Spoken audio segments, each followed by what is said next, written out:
actually got the pinfall on Filter. Look, it was my match. It was booked with me, myself, and I. And me. And me. One of the production assistants has given Tombstone Jesus a piece of paper. Now I know this is a rib. It says, me, you, and Tombstone. Triple threat match for the core title next week. Holy shit!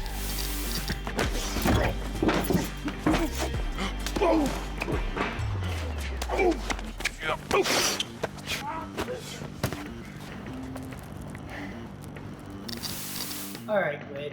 When you get hands around this thing, you go from Bruce Banner to the Incredible Hulk. We're gonna hang it high above the ring. When I win, you work for me! You become my puppet! I'll bring your little friend and a ladder. Capiche? And a good Sunday morning to you. Welcome to DCW's Wrestling at the Gateway. I'm Lauren Gardner, the Cicerone, and I will be calling the action today. The tag team title will be up for grabs when the tag dudes, having beaten the Grunt Style stable 3 weeks ago, albeit by devious means, will go up against the champions, the Grunt Style stable. Ominously hanging high above the ring is a briefcase that has Josh Glade's doll inside of it. William Cutting and Josh Glade will go head-to-head in a ladder match for the possession of that doll.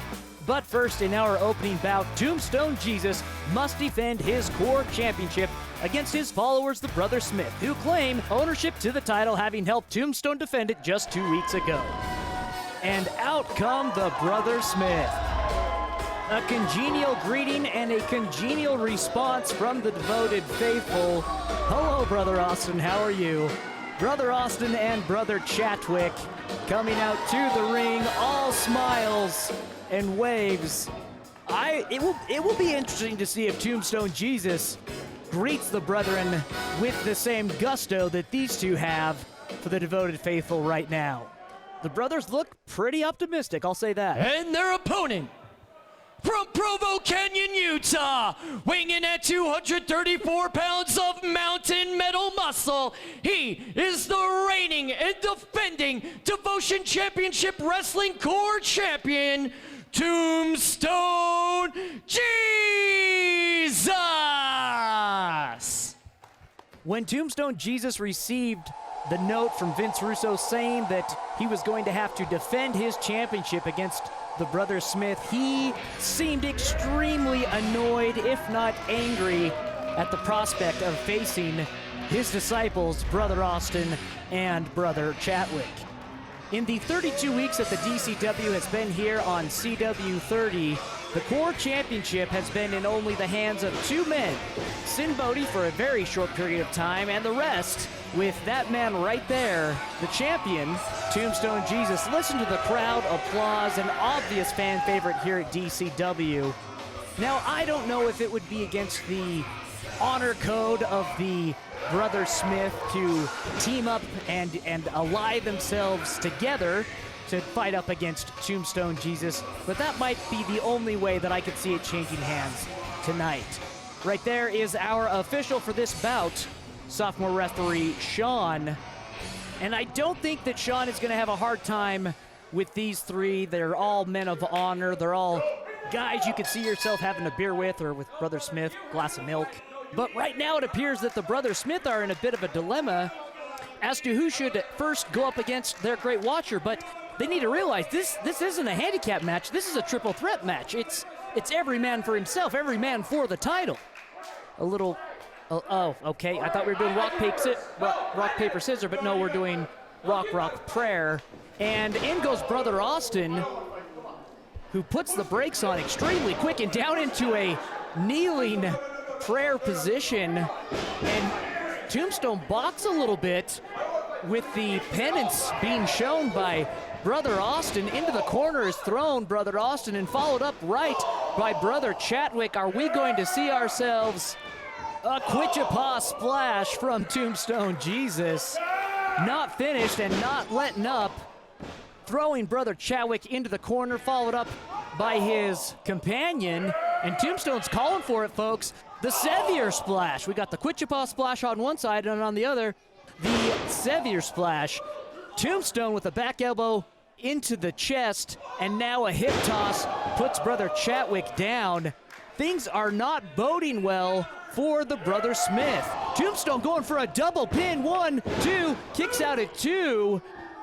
Yeah, well, you know, when you go for double the pin, you've got double the resistance as well. But the brother Smith not in a good place right now. They need to get to their feet. They need to put forth some sort of offense. Defense doesn't win a match. Defense keeps you from losing a match.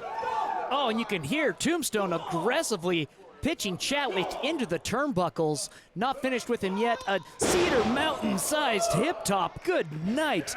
Brother Chatwick is definitely feeling all of that right in the small of his back. Tombstone Jesus looking to put away brother Austin with a snap suplex. Goes for the cover. 1, 2, kicks out at 2. Brother Chatwick coming in to break things up. Doesn't make it in time, and luckily for brother Austin, he's able to kick out. Again, we have yet to see any sort of offense coming from the brother Smith. Tombstone Jesus levels brother Chatwick, now sets his sights onto brother Austin. This is, oh, goodness sakes, puts him down with a lariat, goes for a cover, and it's brother Chatwick that breaks it up.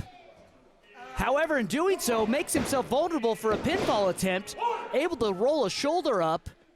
Tombstone, he might exhaust himself out of giving these two a beating. Maybe that's their plan. Maybe they're just trying to wear out the Great Watcher, but they're not doing a great job of doing it because they're getting an equal, oh, if not bigger sized beating. And gosh, I could feel that through the headphones, and fans calling for one more.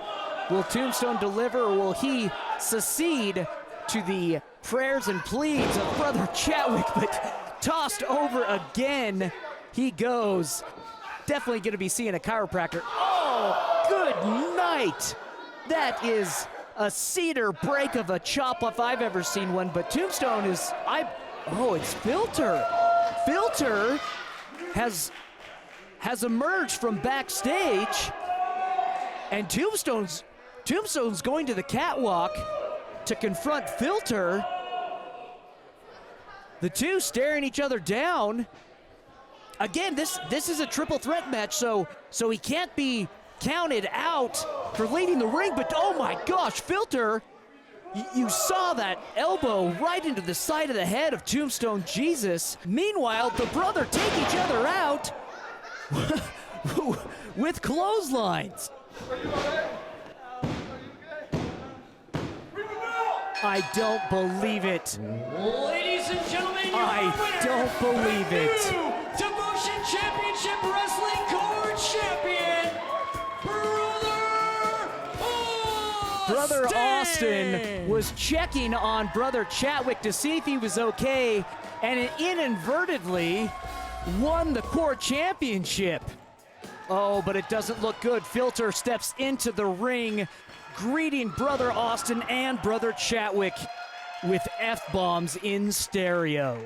I've said it before, and I can say it because I'm a safe distance away from him, but what is this guy even doing here? Filter is a menace, and he's been running roughshod across the entire locker room. This is ridiculous. Marlon Bishop! Next week. A glimpse of things to come, perhaps. Earlier today, we caught up with Rocky Mountain Pro veterans and DCW tag team contenders, the Tag Dudes. Let's go to that now. Mercury Yaden. Yes, sir. Why do you think DCW reached out to Rocky Mountain Pro to ask their greatest tag team champions of all time to come down here and clean up shop? So I think you know the answer to that question, but I think you're asking me so we can explain it to all the people at home watching. Why Devotion Championship Wrestling would want to get their pro wrestling elevated by the Tag Dudes, because in the Rocky Mountains, we are synonymous with high quality tag team matches, like 2-time tag team champions, right? 4 times. 4 times? Yeah. But we win them so much I can't even remember the number, and they want that type of quality brought to DCW, Devotion Championship Wrestling, the tag dudes. We're gonna elevate the tag team division. We're gonna elevate Utah Professional Wrestling. We're gonna elevate everyone around us. That is why they brought the tag dudes in to Devotion Championship Wrestling. Couldn't have said that better myself. Absolutely. Let's go win some titles. Absolutely. At a total combined weight of 450 pounds, they are the reigning and defending DCW Tag Team Champions, the mercenary Derek Pizzatoro, the specialist Roman Roselle, the Grunt Style Stable. Today marks the 90th, count that, 90 days that the Grunt Style Stable has held the DCW Tag Team titles. They are a force to be reckoned with, and they are here self-proclaiming to bring the violence, and I doubt that they will do nonetheless. I think the tag dudes may have bitten off more than they can chew. But don't underestimate the tag dudes. They were able to beat the Grunt Style Stable 3 weeks ago, but it was due to some devious handiwork and some brass knuckles. But if you don't get caught, it can't be cheating, so. And the challengers, at a total combined weight of 440 pounds, Killer Curtis Cole, Mercury Yaden, the Tag Dudes. Killer Curtis Cole making his, wait a second, what's that? Take the graphic off, take the graphic off.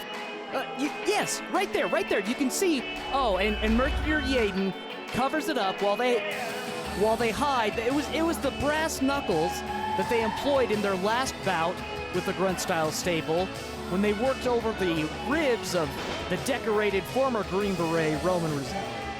All that being said, I really love the entrance music of the tag dudes, and obviously Mercury Yaden, he's jazzercising down to it as well. I guess this genre could technically be oldies now. He's sweating to some oldies. But this is what it's all about right there. Our Commandant of Officials, referee Dewey Larson, holding up the goal. And it looks like the mercenary Derek Pizzatoro will be starting out for the Grunt Style Stable and Mercury Yaden for the tag dudes. Already the devoted faithful with the Bring the Violence chorus here in the DCW arena. And Roselle, if you saw that, he's accusing Yaden of having a foreign object, most notably the brass knuckles, which we have footage of. If you are TiVoing, I guess that's brand name. If you're DVRing this, you can see, but apparently not on his person right now. We appreciate our Commandant of Officials, referee Dewey Larson, checking out Mercury Yaden because, well, somebody's got to. Yaden trepidatiously engages in a collar and elbow, and right on his heels, he goes into his own corner. Cole there, wait. Yes, Cole just handed him, we can see clearly right there, Cole handed him yeah, you gotta get up early to put one over on Dewey Larson, and passing the brass knuckles back to Curtis Killer Cole. And the two go on. Well, you know, as long as they're keeping him honest, we appreciate it. Yaden able to go to a lockdown go-behind, but is shed quickly by the mercenary. Curtis Cole is tagged in, and the mercenary pitches him over the top rope, allowing Pizzatoro to target in and execute a vicious running lariat. Pizzatoro now working his way over, tags in Roman Roselle. These two have just such great tag team continuity. Getting a tag, getting some hurt on, and then gets out. Roman with an exploder suplex has definitely got to have Cole thinking that DCW is already elevated enough. And in the corner, Yaden is giving advice. Midsection, he's got really weak ribs. There we go. Of course, referencing the ribs that were injured on Roman due to the brass knuckles a few weeks ago. But the DCW devoted faithful rallying around the specialist, coming off the ropes. A tag is made.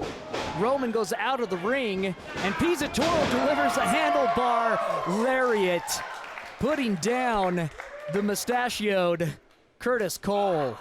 You can see right there Roman getting back up onto the apron, and this is what makes a great tag team. These guys are always working together. They're always helping each other. It's never, you know, I go in and fight and then you go in and fight. It's always how can they fight together. Goes for the pinfall, 2. Yaden breaks it up at 2 3/8. But what? Oh, geez.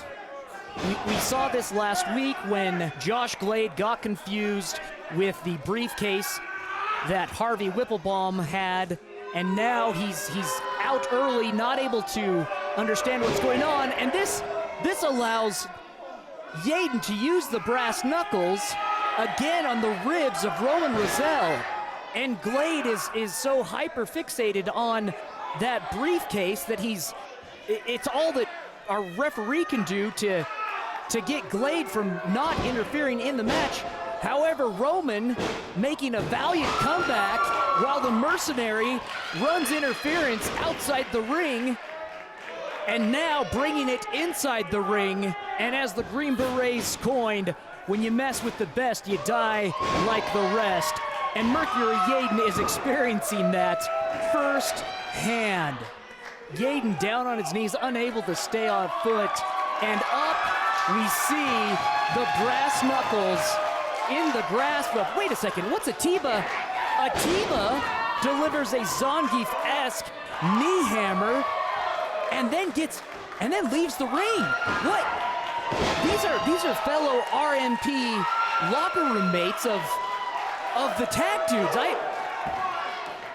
1, 2, who cares? That's it, folks. Ladies and gentlemen, your winners, and still Devotion Championship Wrestling Tag Team Champions, the Grunt Style Stable. This they will defend. Beautifully done, Grunt Style Stable.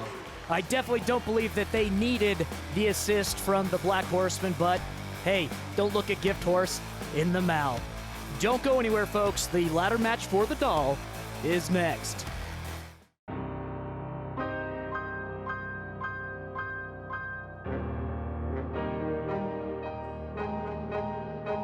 Collar and Elbow was founded on the traditional values of professional wrestling. Two entities working together to create a product intended to connect with people on an emotional level. A symbiotic relationship where one cannot flourish without the other. We strive to create a product that embodies our passion for professional wrestling expressed through street fashion.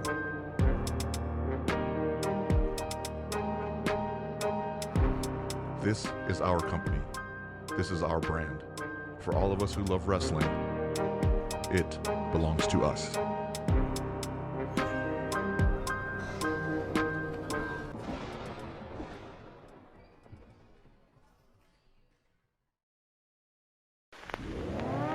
DCW presents Painsgiving. Gorge yourself at a live TV taping. See more suffering than dinner with your in-laws.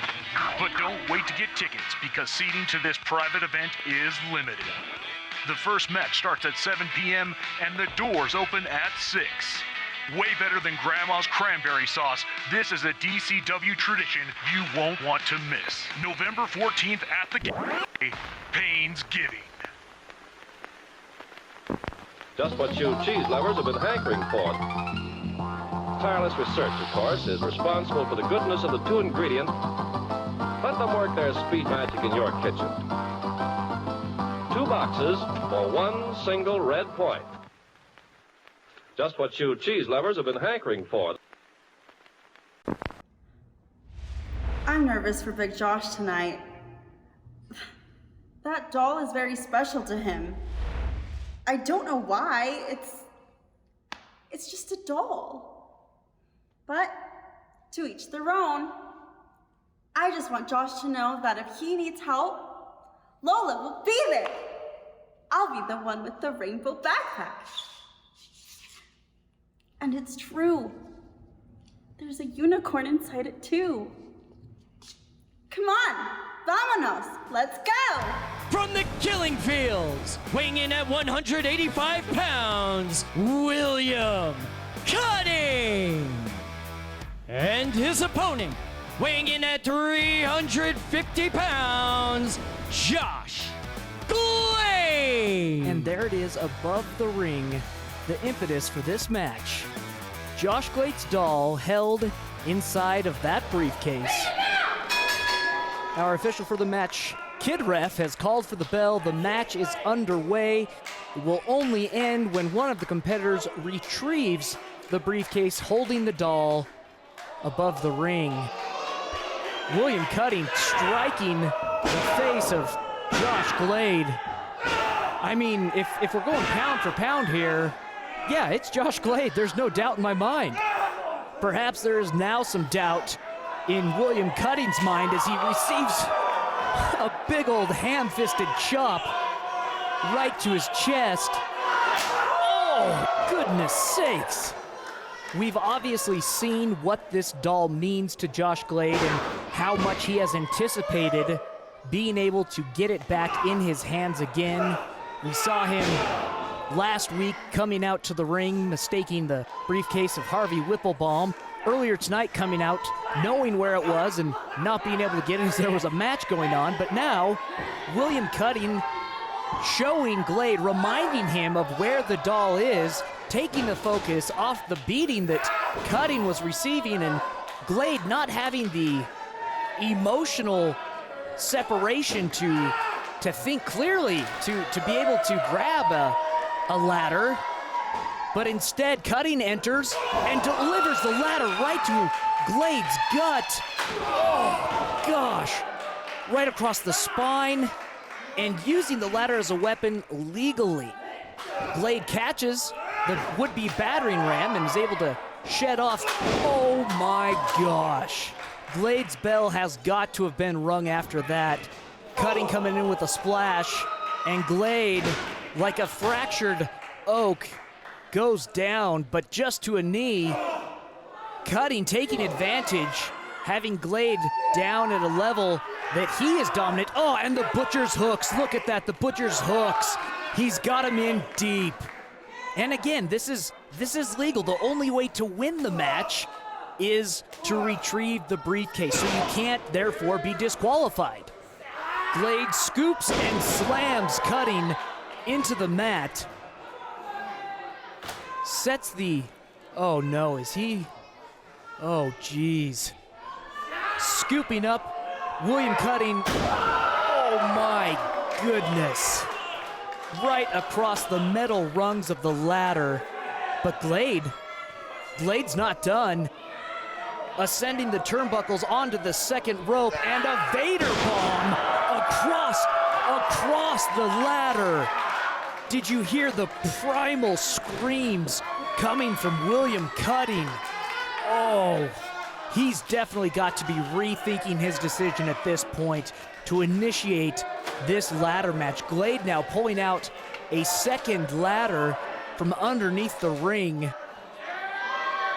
And look at the strength of Glade, easily tossing that 10-foot ladder over the top ropes from the ground.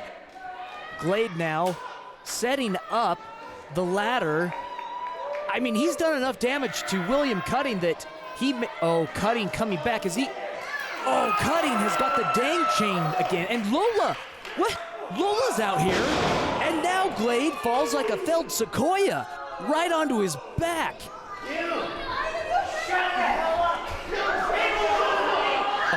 Cutting has got Lola by the ears and tosses her onto the apron. And with the gargantuan Glade seemingly out, William Cutting is making his way towards the ladder. This could be it. As Glade comes to his feet, picks up and sidewalk slams Cutting into the mat. And as I can only imagine, injured Lola crawls off of the apron, Glade is ascending the ladder. This could be the end of all of his troubles. This could be his path to independence if he goes after the briefcase. However, he seems anguished and torn as he's now going out to attend to Lola and scoops her up and retreating backstage with Lola in his arms. Meanwhile, as all the calculating that Cutting has put forth is coming to a culmination right here above the ring, as he grabs the briefcase, he ensures his grasp, his grip, his stranglehold on Josh Glade. Ladies and gentlemen, the winner of the match, William Cutting.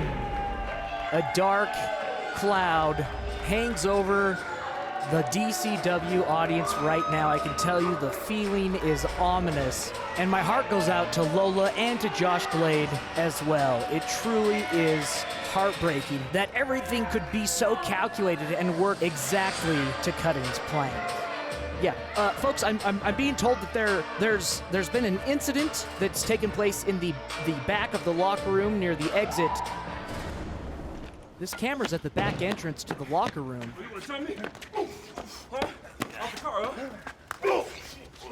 Marlon Bishop is just laying fist after fist into Filchin.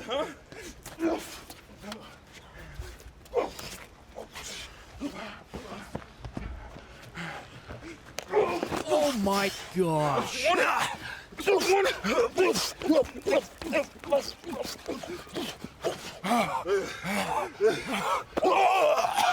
Oh my. Get somebody out there. Get somebody out there. Folks, this has just been made official. Next week, these two will be going at it in the ring. Also, next week, Tom Chad defends the DCW Championship against the former champion, Manny Lemons. As always, I'm Lauren Gardner, and until next time, stay devoted. Now I will kill you.